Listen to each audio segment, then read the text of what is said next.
അങ്ങനെ കാത്തിരിപ്പിനൊടുവിൽ പ്രാവിൻകൂട്ട് ഷാപ്പ് എന്ന ചിത്രത്തിൻ്റെ ആദ്യ പ്രിവ്യൂ റിപ്പോർട്ടൊക്കെ ഇപ്പോൾ പുറത്തുവന്നിരിക്കുകയാണ്. ആ ഒരു അപ്ഡേഷനാണ് ഇന്നൊരു വീഡിയോ ഭാഗത്ത്. വീഡിയോയിൽ കൊനുമ്പ് വീഡിയോ ലൈക്ക് ചെയ്യുക, ചാനൽ സബ്സ്ക്രൈബ് ചെയ്യുക. ജനുവരി മാസം ഇനി ധാരാളം ചിത്രങ്ങൾ അങ്ങോട്ട് OTT റിലീസ് ചെയ്യും. നമ്മുടെ ചാനൽ ഭാഗം പരിശോധിച്ചാൽ നിങ്ങൾക്ക് കാണാൻ വേണ്ടി സാധിക്കുന്നതായിരിക്കും. ബേസിൽ ജോസഫ്, ചെമ്പൻ വിനോദ് എന്നൊക്കെ പ്രധാന കഥാപാത്രങ്ങളായെത്തി ഇന്ന് റിലീസിനെത്തുന്ന ചിത്രമാണ് പ്രാവിൻകൂട്ട് ഷാപ്പ്.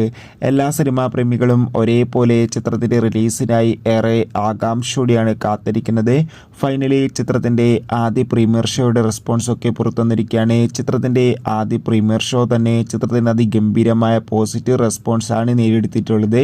ചിത്രം മികച്ചൊരു ഇൻവെസ്റ്റിഗേഷൻ ത്രില്ലറാണെന്നും ചിത്രത്തിൽ ബേസിലിൻ്റെയും സൗബിൻ്റെയും നല്ല മികച്ച അഭിനയം തന്നെ കാണാൻ വേണ്ടി സാധിക്കുന്നുണ്ടെന്ന് റിപ്പോർട്ടുകൾ സൂചിപ്പിക്കുന്നു. എന്തായാലും കാത്തിരിക്കാം ചിത്രത്തിൻ്റെ കൂടുതൽ റെസ്പോൺസിനായി. എത്ര പേരാണ് ചിത്രത്തിൻ്റെ റിലീസിനായി കാത്തിരുന്ന് തീർച്ചയായും കമൻറ്റ് ബോക്സിൽ രേഖപ്പെടുത്തുക. ബൈ.